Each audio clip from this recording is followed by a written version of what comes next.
ሊሊ ራሷን አሳልፋ ልትሰጥ ነው። አክስቷ በሷ ሰበብ የባቡሬን እናት ስላገተቻት በኔ ምክንያት ማንም ሰው እንትን እንዲሆን አልፈልግም። ስለዚህ ባቡሬ እናትን አሳልፋ መስጠት የለህብህም ለኔ ብላ፣ ስለዚህ እናትህን አስወጣን ሄጄ አክስቴን አናግራታለሁ በማለትም ሲነግረው በፍጹም አክስትሽ ጋር መሄድ የለበትም፣ አክስትሽ ጋር ሄደሽ አንቺን አስወግዳ ንብረትሽን ለመውረስ ነው የምፈልገው በማለትም ባቡሬ መልሷታል ማለት ነው። ሮታ ከዶክተሩ ጋር በፍቅር ክንፍ ብላለች። ሳታስበው ዶክተሩ ወደ ሊሊ ሊያክማት ሲመጣ በላዩ ላይ ውሃ ደፍታበት በዛ ሰበብ ነበር የተዋወቁት። እሷም ሳታስበው ነበር ወደ ውጭ ቆሻሻ ውሃ ደፋለው በማለትም በዶክተሩ ላይ ደፍታበት በዛን ሰዓት ባየችው ሰዓት ነበር የደነገጠችው። አሁንም አስፋልት ላይ እየሄደ ስታገኘው እንዳ አዞሮት የወደቀ ሰው ይመስል።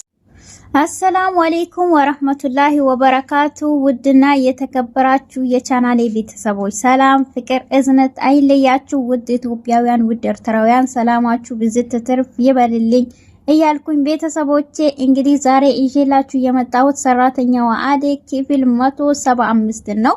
እንግዲህ እንደተለመደው ቪዲዮዋን ደግሞ በላይክ ጀምሩ። ለቤቴ አዲስ የሆናችሁ ደግሞ ደውል ምልክቷን ማጥቆሩን እንዳረሱ እያልኩኝ ሰራተኛዋ አደይ እንግዲህ በጉጉት የተጠበቀው ሰርጓ አሁን ይሆናል ተብሎ አሁን ደግሞ ወደ ክፍለ ሀገር ሄዳ ቤተሰቦቿ ጋር ቁጭ ብላ ሽማግሌ ይላካል ተብሏል። ሆኖም ግን እሱም በተጠበቀበት ደግሞ የአደይ እናት በፍጹም ዴቭን አታገቢም፣ እኔ ያለው አይኔ እያየ በፍጹም አታገቢም ብላለች። ይሄም ምክንያት የሆነበት ደግሞ ዴቭን ወደ ክፍለ ሀገር ሽማግሌ እልካለሁ ብሎ በሄደበት ሰዓት ለአደይ እናት ሳይነግራት በፍራቻ ተመልሶ ወደ አዲስ አበባ መጥቶ ነበር። ይሄንንም ደግሞ ለአደይ አባት ደግሞ ዳይመንድ ነበር የነገራቸው ማለት ነው። በዛን ሰዓትም የአደይ አባት ደግሞ እሺ ብሎ ነበር። ሁሉም ደግሞ እውነት መስሎ ነበር። ነገር ግን አደይ የኔ አባት እንዴት ሊቀበል ቻለ? ውስጡ የሆነ ነገር ቢያስብ ነው እንጂ በፍጹም አባቴ እሺ አይልም በማለትም ይሄን ነገር ለዴቭ ነግረው ነበር ማለት ነው። አሁን ግን እሷ ያሰበችው ትክክል ነው ማለት ነው። አደይ አሁን ከተማ ወደ ክፍለ ሀገር ሄዳ ከቤተሰቦቿ ተቀላቅላለች። ነገር ግን ባለፈው ቪዲዮ እንዳያችሁት እናቷ ሳትመክራት በአስቸኳይ አደይን ጥራልኝ በማለትም አደይ ተጠርታ አባቷ ጋር ሄዳ ነበር። በዛን ሰዓትም አጎትዮና አባቷ አንድ ላይ ባሉበትም ሰዓት መጣች። እንዴት አደገች፣ እንዴት ውብ ሆናለች እያሉ ሁለቱም ያወራሉ። በዛን ሰዓትም ሄዳ ያወራቻቸው ሰላም ካለቻቸው በኋላ በቃ አሁን ሰርግሽ የሚዳራው እኔ ትልቁ ቤት እንጂ በዛ ከልታታ ቤትና በዛ ቤት አይሆንም፣ ለስምም ጥሩ አይደለም ሲል አይ እኔ እናቴ የኖረችበት ነው፣ ምንም ይሁን ምንሙን እናቴ ያጠገብ ነው የሚሆነው። ስለዚህ ከኔ ጎን የቆመችው እስካሁን ድረስ ከናቴ የነበረችው በማለትም እና አጎትዮም ሲያወራ አጎቴ አንተ ምንም ነገር እንድታወራ አልፈቅድልህም። ስለዚህ ምንም ይሁን ሽማግሌ የሚላከው እናቴ ጋር እንጂ አንቴ ጋር አይደለም በማለትም ለአባትዮም ነግራቸዋለች ማለት ነው።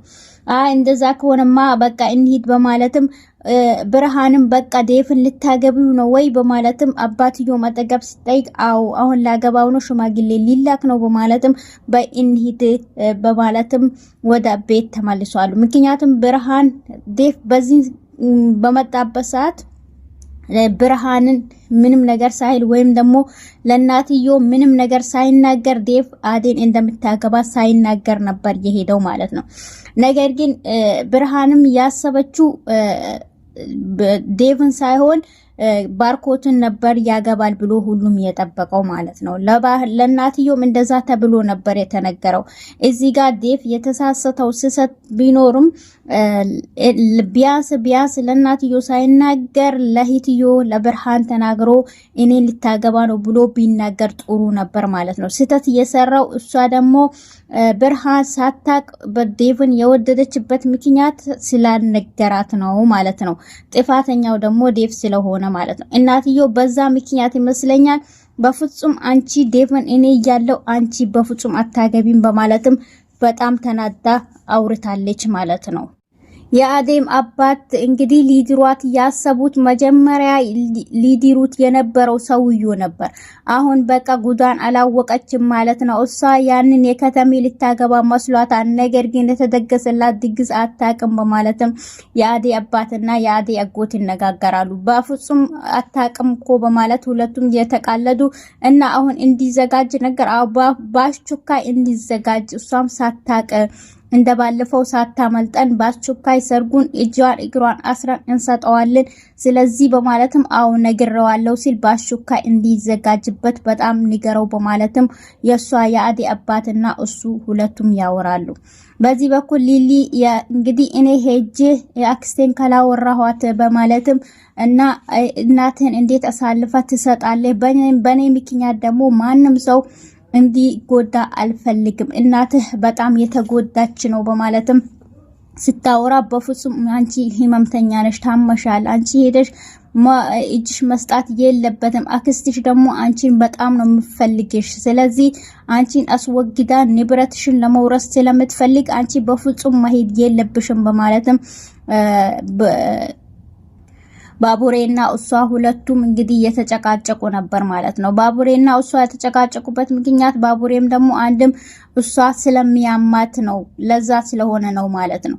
ይሄም እናትዮን ያገታት ደግሞ የባቡሬ ጓደኛ ነው። ከዚህ በፊት ሊሊን ጠብቅልኝ በማለትም ሊሊን እየጠበቀ ያለ በእንትናቸው ቀጠሯቸው በደረሰ ሰዓት እሷን ደግሞ ሊሊን እንዳያችሁት ባለፈው ቪዲዮ እሷን ለቋት ነበር። በቀጠሮ ሰዓት ሄዳ ቀጠሯ እንግዲህ ቤቱን ለራሷ ንብረቷን የተቀበለችው በዛ ምክንያት የኔን አማና በልቷል። ስለዚህ እኔ ማምነው እሱን ብቻ ነበር። እኔ እናትም ምንም ይሁን ሴትም በፍጹም አልወድም በማለትም ልጅሽ እንዲኪዶኛል። ስለዚህ ስለካደኝ በአስቸኳይ አንቺና ወይም ደግሞ በሊሊ እንግዲህ መምረጥ አለበት እንጂ አንቺን እሷን ካልሰጣት ልጅሽ ካንቺ ባንቺ ጨካኝ ነው። ስለዚህ መቼም አለቅሽም፣ አስወግድሻለሁኝ። ስለዚህ ሊሊን አሳልፎ ካልሰጠኝ በማለትም ሲነግር እኔ ደግሞ የሊሊ አክስት ብዙ ብር ነው የሰጠችኝ፣ መቼም አልሰማህም በማለትም እሱንም ተናዶ ባቡሬን አዋርቶታል ማለት ነው።